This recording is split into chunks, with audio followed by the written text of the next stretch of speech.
Dear friends, I'm glad to welcome all of you at today's briefing. We have 220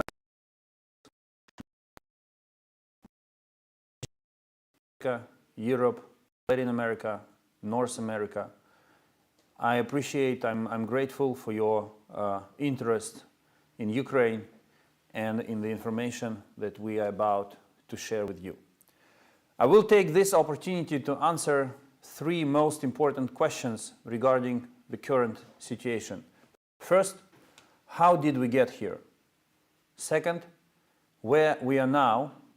And third, what can be done? Let's start with the first one. How did we get here? Some international media coverage today misses an important point. Russia already attacked Ukraine. 8 years ago, at the end of February 2014, President Putin ordered Russian troops to enter Crimea, and then Russia launched a war in Ukraine's eastern region of the Donbas. This was an unprovoked and unjustified act of aggression of one state against another. In 2013, Ukraine was on its way to sign the association agreement with the European Union in order to deepen mutually beneficial trade as well as economical and political integration. This agreement had been long in the works. However, Russian President Vladimir Putin forced then President of Ukraine Viktor Yanukovych to make a last-moment U-turn and refuse to sign the agreement, effectively reversing a long-established EU integration policy against the will of the Ukrainian public opinion. This decision led to a nationwide popular protest and a brutal use of force against protesters in Kyiv, after which Yanukovych fled the country and hid in Russia. It's important to mention here that the protesters did not take over neither the building of the government, nor the presidential administration, nor the parliament of Ukraine. Therefore, the Russian myth of coup d'etat in Ukraine is a fake. What happened instead is that the legitimate parliament of Ukraine voted by an overwhelming majority of elected representatives to appoint new presidential elections because the sitting president fled the country. In 3 months, Ukrainians elected a new president in a fair and transparent manner. President Putin seized the opportunity of our country being weak and disoriented and ordered his military to seize Crimea, and he launched the war in Donbas. Russian officials take lengths to talk about a mythical NATO threat to Russia and justify their expansionism with illegitimate demands that Ukraine should not be allowed to become a member of NATO. I want to remind everyone that when Russia invaded Crimea and launched its war in Donbas in 2014, Ukraine was a neutral country, both in reality and by the law. In 2010, Ukraine passed a law clearly stating that it was a non-aligned country that had no intention of joining any military alliance. There was no nationwide public discussion of NATO membership at that time. The Euromaidan protests centered not on the military alliance but on economic and political integration with the EU. When I now hear the flawed argument that Ukraine's neutrality could make Putin less aggressive, I wonder how. It did not stop him from attacking us in 2014, so it is hard to see why it would stop him now. Now, let's instead turn to the second question. Where are we? Speaking of the wider context, I'm confident that Russia's war on Ukraine and wider Europe will ultimately end when two fundamental issues are resolved. First, the West should turn from reactive to proactive strategies when dealing with Russia. Putin and his associates keep demanding everyone to explain, I quote, how partners understand their obligation not to strengthen their own security at the expense of the security of other states. End of quote. This is demanded by Russia, a country that invaded Georgia and occupies part of its land, a country which invaded Ukraine and occupied Crimea and Donbass, killed over 14,000 people in Ukraine, continues cyber attacks against other countries and disinformation campaigns and extrajudicial killings in NATO and EU countries. So in fact, it's the West that should be asking Russia such questions. When will Russia explain to all of us how Euro-Atlantic security will be guaranteed and secured from Russian expansionism? I insist that Russia cannot guarantee its security at the expense of the security of Ukraine and other countries. Second, ambiguity on Ukraine's role as an indivisible part of the West has to be put to an end.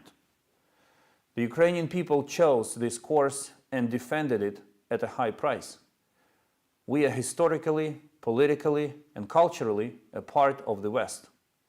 It is time to end harmful ambiguity which serves as a temptation for the Kremlin to continue its attempts to undermine Ukraine or reverse its course against the will of the Ukrainian people. Furthermore, it is in the strategic interest of the West itself to institutionalize Ukraine as its indivisible part. Ukraine is a valuable partner that contributes to security, peace, prosperity, and stability in wider Europe. Now, let's turn to the current situation and answer the third question: what can be done? In order to answer it, we have to look at what happened last spring. Russia built up its military infrastructure near Ukraine's border and tested the reaction of the West. You remember that spring escalation. Then it announced it ended the exercises, but the infrastructure largely remained in place. It was on a standby mode until November last year, when Russia rolled out additional military infrastructure and brought more troops near the Ukrainian border and in our temporarily occupied territories. Russia has never explained the reason for such actions except saying that it can move forces freely around its territory. And this inability to explain their actions is because there is no real reason for them and have never been one, except Russia putting pressure on Ukraine and wider Euro-Atlantic space, threatening a new war during a still raging pandemic and putting forward bizarre and illegitimate ultimatums. Let me be clear, Ukraine is preparing itself for all possible scenarios. We do not underestimate the threat, nor will we allow Russia to destabilize Ukraine by sowing panic. Despite Russian statements on some kind of limited withdrawal, which we saw a few days ago, we cannot confirm any real decrease in the number of troops. At this moment, by assessment of Ukraine and its partners, this number and composition of forces is not sufficient for a full-scale invasion. However, we keep vigilant, we keep monitoring further dynamics. I want to reiterate, Ukraine calls on Russia to withdraw the troops it amassed near our border, bring them back to their bases, stop intimidating Ukraine and the wider Euro-Atlantic community, and address all issues at the negotiating table only.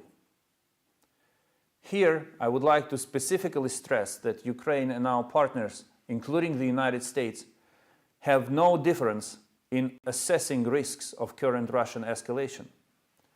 The tone of voice of our messages may sound different, but the actual assessment is the same. Everything is possible, and we should be preparing for every possible scenario. I'm grateful to all Ukraine's partners for the broad support they extended to strengthen Ukraine politically, militarily, and economically. I'm especially grateful to the United States for the largest military aid in history provided to bolster Ukraine's defenses. I remind that we need defensive weapons in order to strengthen diplomatic efforts, and the stronger Ukraine is, the less risks we will need to use these weapons. Every country that is helping Ukraine these days on three tracks: on communicating the inadmissibility of the war with Ukraine to Russia, the design of the sanction package, and the supply of military weapons, is worth being thanked for these efforts and for this exercise. This is really important, and not only the government, but also the people of Ukraine appreciate that you stand by us under current circumstances. Ukraine is ready to meet with Russia in any format of negotiations to seek diplomatic solutions to the 8 years long Russian-Ukrainian armed conflict. We have never been hiding from negotiations. On the contrary, we have been working hard for years within the Normandy format with Germany and France as mediators to seek diplomatic solutions. I welcome the format's recent revitalization in Paris and look forward to Russia's finally showing constructive willingness to pursue diplomacy and finally agreeing to organize a new meeting of the Normandy format leaders. This is why Ukraine and the entire democratic world implement a global strategy of containment and deterrence. We didn't know what the Russian leadership is up to. We don't know what the Russian leadership is up to, but we worked tirelessly with partners to ensure unity of the broad international coalition in support of Ukraine, in order to reduce security risks and implement strong deterrence measures. The goal is to let Russian leadership soberly understand that any military adventures are not worth their price. I want to stress that Russia uses not only military force to pressure Ukraine, it also invests heavily in destabilizing our country from within. This includes disinformation, cyber attacks, fake bomb threats, attempts to sow distrust and foment popular unrest, attempts to divide Ukraine and its partners. Russian threats already harm our economy. The government of Ukraine is focused on maintaining financial and economic stability. In fact, we ended 2021 with a record economic indicators, highest GDP in 3 decades, largest export in 10 years, and record high reserves. Ukraine has implemented dozens of crucial reforms since 2014, which made our economy stronger, reduced corruption, and elevated the overall resilience. We will not let Russia spoil these achievements. What happens around Ukraine matters not only to Ukraine. Russia's real aims go far beyond our country. Russia aims to shatter the long-established order in Europe and Euro-Atlantic area, undermine its core principles, and destroy the post-Cold War security architecture that ensured decades of peaceful development and prosperity for all Europeans.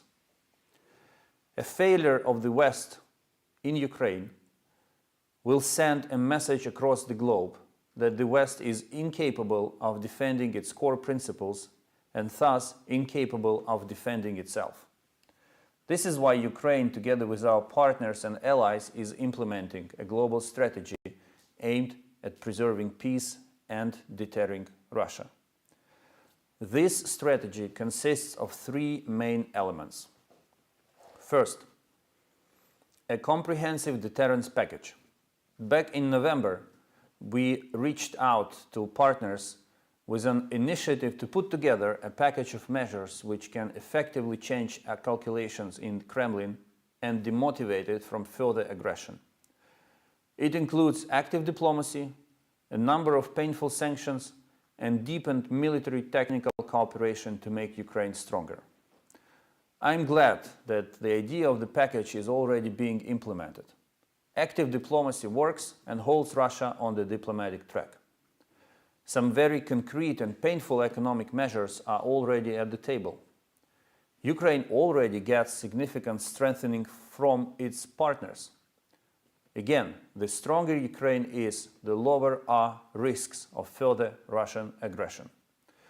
The more defensive weapons we get today, the less likely we will need to use them. Strengthening Ukraine today is an investment in the overall Euro-Atlantic security. Second element of the strategy is an intensive stream of high-level visits to Ukraine. Last year, I asked partners to visit us in January and February 2022. Constant presence of top officials in Ukraine demonstrates international support for our country and significantly reduces risks of further escalation. Third element of the strategy is what we call network diplomacy.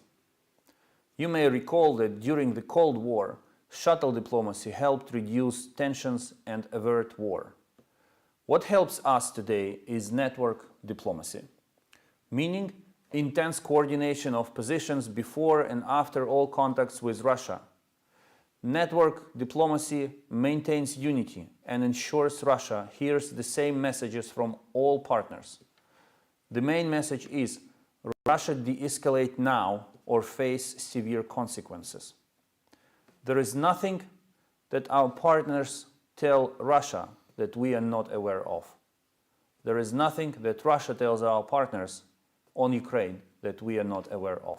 And this is one of the principles of the network diplomacy.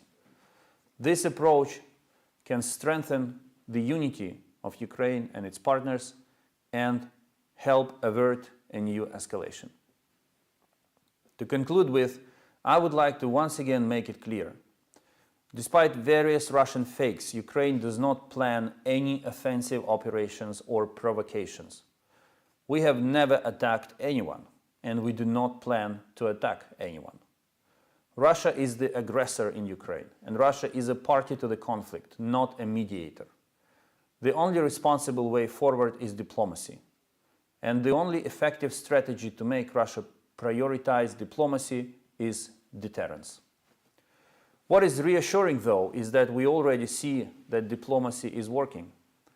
Remember how many dates for possible Russian invasion have already been named in the previous weeks and months.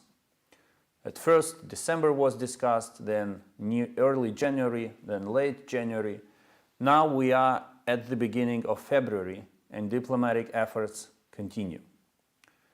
This doesn't mean that we have to relax and believe that the worst-case scenario is avoided.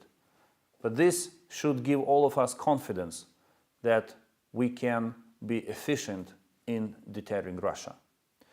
To conclude with, today we have three collective strengths: our unity, our calmness, and our resolve. Let's hold on to our strength and let no one weaken us. Now I'm ready to answer your questions. The first question goes to Boyce from Al Jazeera. I hope you hear me. James Boyce, Al Jazeera.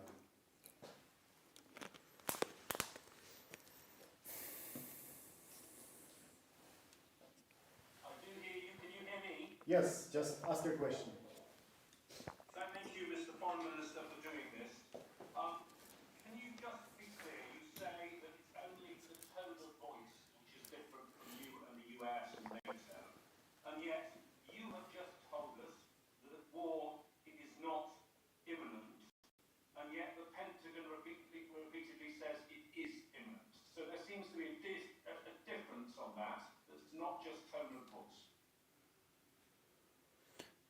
You know, in the last weeks, I think a big part of the world is focused on one word only: imminence. Imminent.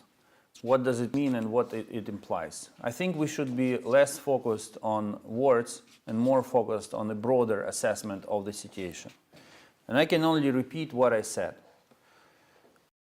First, the Russian army concentrated along the border of Ukraine, in Russia, the military force concentrated in Belarus, and the military force concentrated in our occupied territories is huge.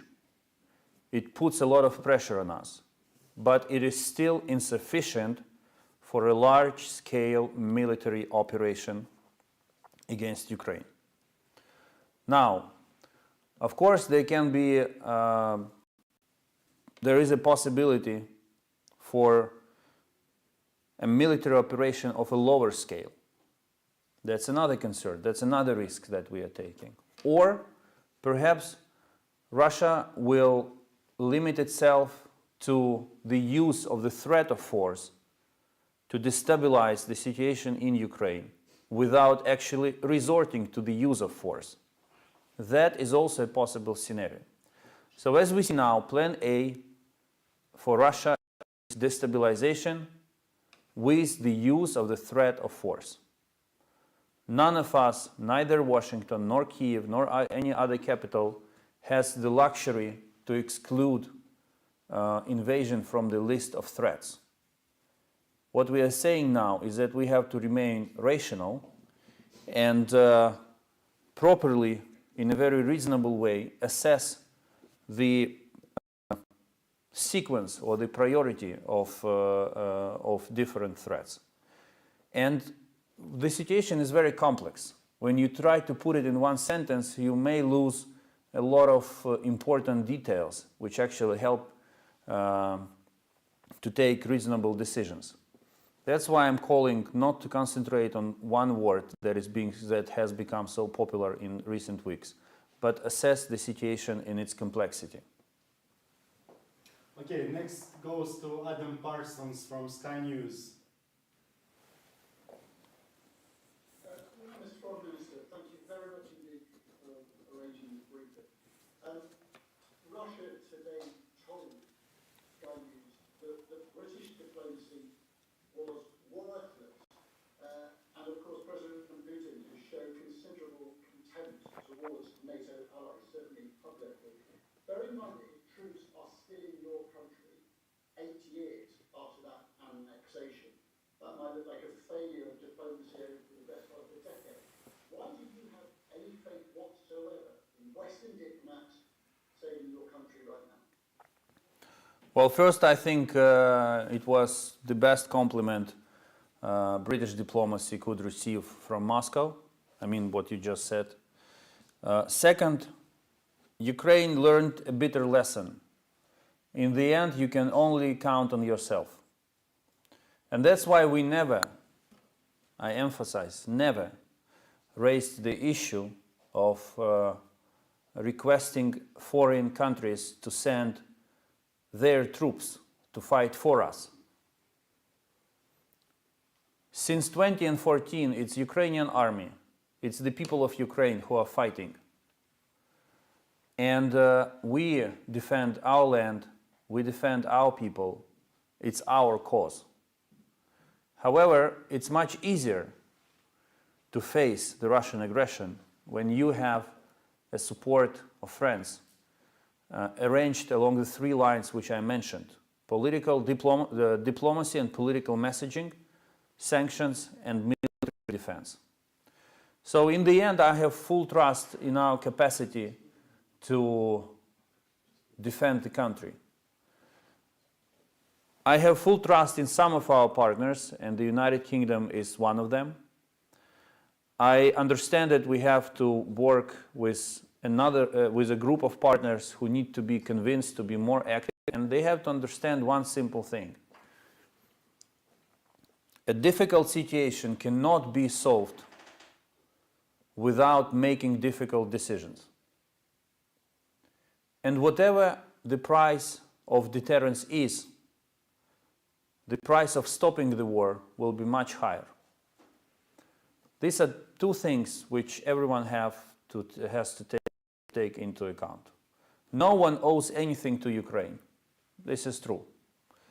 But as I said in my opening remarks, what is happening here is not only about Ukraine. The attacks of Russia on the United Kingdom, cyber attacks and the murder that was conducted by Russian operatives in the territory of the United Kingdom, disinformation campaigns and cyber attacks on other European countries, they have nothing to do with Ukraine. They are part of a larger strategy. And that's why I'm saying that what is happening in Ukraine now is important for the entire architecture of Euro-Atlantic security. Let's go to Germany. Michael Backfish from Funke Media.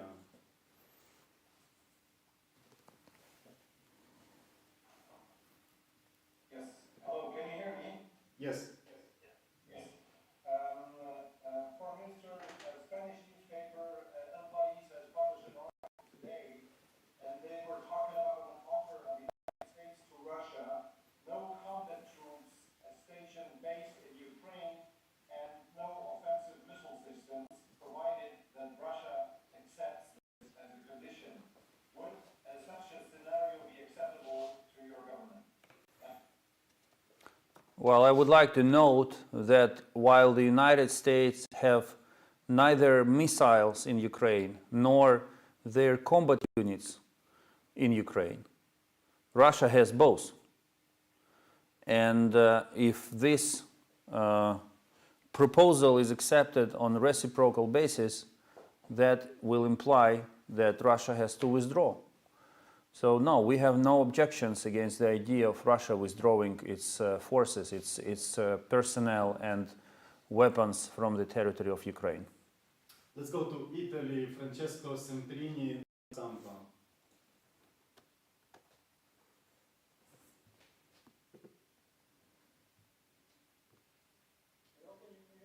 Yes. Okay, thank you so much, Minister. Italy's Prime Minister Mario Draghi had just a call with President Vladimir Putin and also French President Macron. Do you think that Italy and Europe are doing enough to prevent the war? And I have another question, if I may.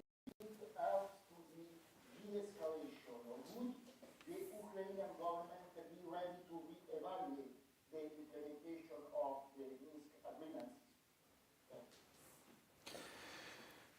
Well, the best European Union and its member states can do now can be boiled down to three things. First, stay firm and united on the issue of inadmissibility of Russian ultimatums and demands. Second, finalize the list of sanctions that you are ready to impose in case of the Russian military escalation, and make it available for the Russians, so that they can really, for everyone, so that that the Russians can see what awaits for them. Because for the time being, we hear discussions about the severity of sanctions, but it's time to go into specifics. Otherwise, Russia may think that this is just about bluffing. And the third element is, of course, to help Ukraine strengthen its defense and cyber, in particular, cyber capabilities. Every country can choose what is the most appropriate way for to help Ukraine with. Some may transfer weapons. Others can focus on ammunition, but the most important thing is that everyone demonstrates a political will to strengthen Ukraine's defense. When it comes to the implementation of Minsk agreements, I think the question should be put differently. When will Russia finally start implementation of Minsk agreements? Why do we always hear these messages that Ukraine has to do something? It's not us who attacked. It's not us who put on hold the work of the trilateral contact group. It's not us who refuses to meet in the Normandy format at the level of leaders. and foreign ministers. It's all Russia. So why don't we adopt a more realistic and factual approach and start speaking about what Russia has to do, instead of, again, demanding from Ukraine to do something? I will remind you that back in November 2019, 4 leaders of the Normandy format sat down together in Paris for the summit. And they walked out of the room with a document, the conclusions. These conclusions, they had commitments for Ukraine and commitments for Russia. Since then, Ukraine implemented all items from the list. Russia, none. So I reiterate that Ukraine is ready for a constructive discussion in both Normandy format and in the trilateral contact group. We want to resolve this conflict. We diplomatically and peacefully. We are ready to move forward. But it's Russia who has to make the first step. Okay, now let's go beyond Europe. Next one goes to Amikai Stein from Israel. Can YB?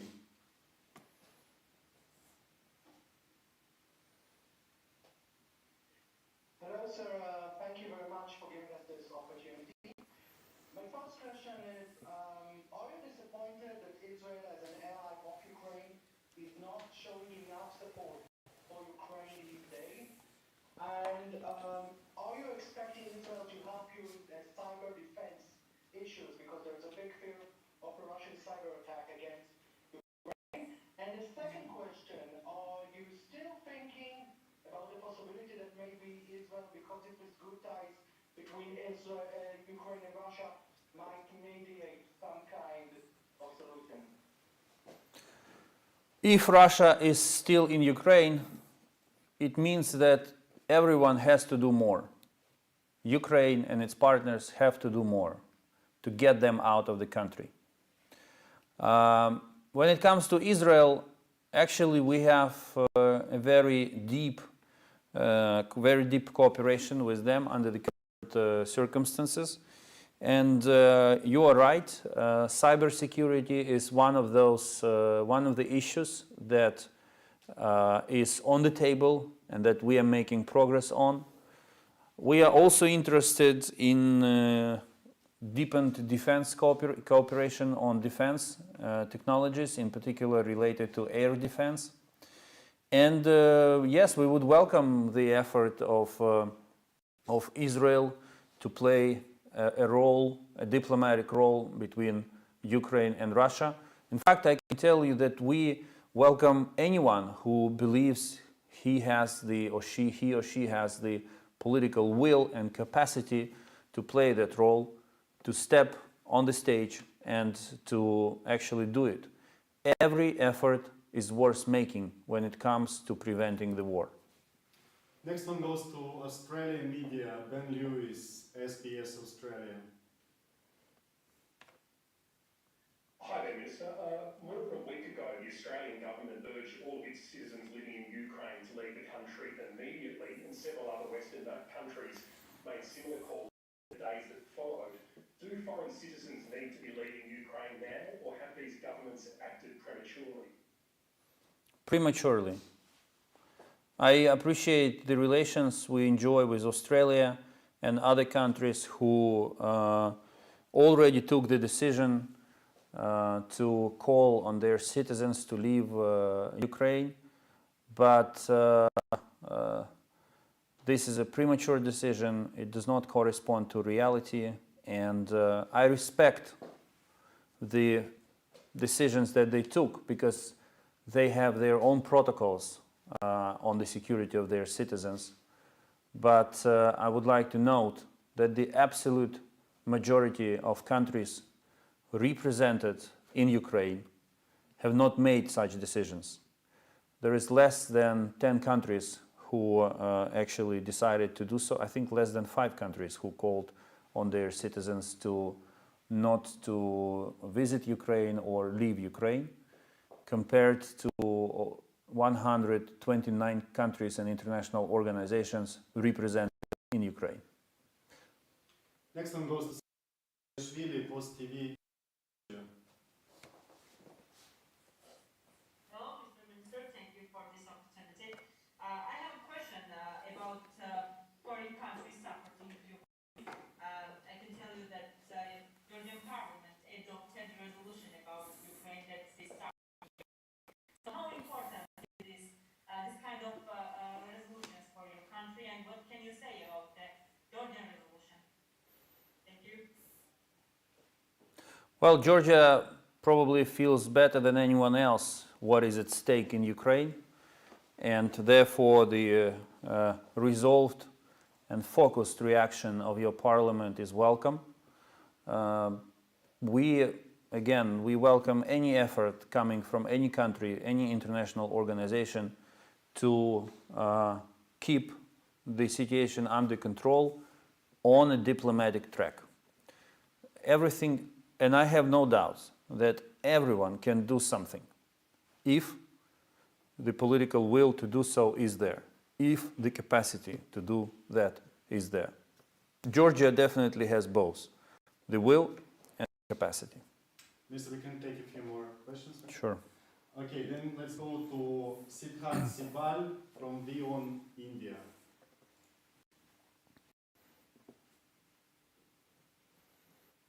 Amy, I'm Siddharth from Beyond India. I have two questions. First, where do you see India's stance when it comes to the situation in Ukraine? India has close ties with your country, with Russia and Washington. Do you see New Delhi's role when it comes to pacifying the situation? My second, there are 20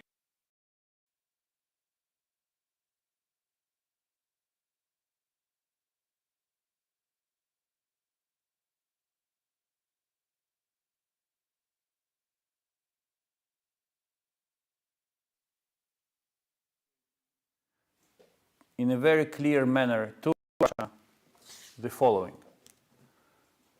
Ukraine is a friend and a partner of India, and India will find any attempt of Russia to solve the current crisis by military means or to continue destabilizing Ukraine from inside unacceptable.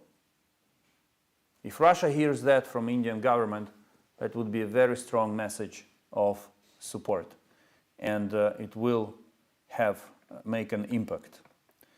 When it comes to students, Indian students in Ukraine, first we are happy to receive all your compatriots. They are great people, and they study all across the country. We really appreciate their presence and their contribution to the life in Ukraine. I can tell them one thing now. There are many much more complicated and dangerous places across the world compared to Ukraine. They can feel safe, they can continue their studies, enjoy their life, and be confident in the future. Next one, Tom O'Connor from Newsweek. Hi, can you hear me? Yes. Hi, thank you very much, Mr. Foreign Minister, for holding this. I want to jump on some of the questions I know that have been answered regarding the difference in the messaging coming from the West and coming from Ukraine regarding the level of imminent threats. And I want to go a little bit past that and ask what you think the reasoning is for the Western countries, we can talk specifically about the U.S., for sort of hyping up this threat. We heard what Vladimir Putin said, I believe just yesterday, that he felt the U.S. was trying to lure him into a conflict. Now, I imagine you wouldn't agree with that, but what is your assessment of that? I think it's a completely perverted logic to think that the US is trying to pull Russia into the conflict, or that Ukraine is trying to do so. We definitely want to avoid any military conflict, and we share that goal with the United States. Now, we appreciate the fact, let me get back to where it all began. Last spring, it was Ukraine who started ringing the bell, who put everyone on alert, saying Russia is concentrating its troops along the border. We don't know what their intention is, but this is an unprecedented concentration. It's taking place. It poses a threat, a real threat. Last autumn, it was the United States who were the first to share with us the information they possessed and the first to ring the bell and say the same thing. Russia is concentrated again, is concentrating its forces again. It's reinforcing what it had already built last spring. And I appreciate the role of the United States in sharing this information at a very early stage and allowing a very prompt and allowing others to assess that information and prepare for possible scenarios. Now, I also appreciate the role the United States are playing in mobilizing the international support for Ukraine and mobilizing efforts, diplomatic efforts, to prevent the worst case scenario from happening. We will never forget their contribution to the formation of the deterrence package that I spoke about. Again, everyone is focused now on one word: imminence. I have experts who are sending me translations from vocabularies with different meaning of this word, trying to convince me in one thing or another. The only beneficiary of this discussion is the Russian Federation that wants to sow divisions among us. There are no divisions between me and Secretary Blinken, between President Zelensky and President Biden. We understand one thing: everything, every possible scenario should be taken seriously. And that's what we are doing. Everything else is about interpretations and the tone of voice needed to address specific audiences. Now, Lucia Chirki from Swiss SRF. Yeah, hi, thank you very much, dear Minister, that you're taking my question into consideration. I would like to talk about people, because I have the impression that we're talking about, the imminence of war, as you said, and that people might get a little bit lost in this discussion. But let's talk about the regions, Donetsk and Luhansk. You said in an interview with a Polish newspaper that had been published yesterday, talking about the future status of those two regions, that no region of Ukraine will get a special status that includes a hero power. Could you explain briefly what kind of future you see for those two regions and what kind of status you are actually suggesting, and in how far your suggestion differs from what has been written in the second Minsk agreement? Thank you very much. The Russian version of the future status of these two, these are not regions, okay? These are certain districts of Donetsk and Lugansk regions. So the Russian version of their future is that they will be reintegrated into Ukraine as separate entities with the right to veto any decision taken at the national level related to the strategic development, to the direction of the strategic development of Ukraine. This is not going to happen. Never. Second, there is Minsk agreements which stipulate that these territories should be granted special status as part of the decentralization reform that is being implemented by Ukraine. So, we are ready to proceed along the lines of Minsk agreements, but we will never accept the Russian implementation of the Minsk agreements. Once again, I want to, I've been in this for 8 years, and since the very first day, I hear one thing: Ukraine should do something. And in the beginning, we followed this logic. We heard requests like this: do something, make a concession so that Russia becomes more peaceful and more constructive. Concede on this to stop Russia, to motivate Russia to be more constructive. It never worked. Never. So, while I candidly shared with you the vision of Ukraine related to these territories, which will belong to us after the occupation, I kindly ask you to change the optics and to look at what actually Russia has to do, what Russia has to change in its behavior in order to bring peace and put to an end the killings of innocent civilians and the destruction of their regular life. We all have to think about the people. And we want to protect people. We want to give people good life.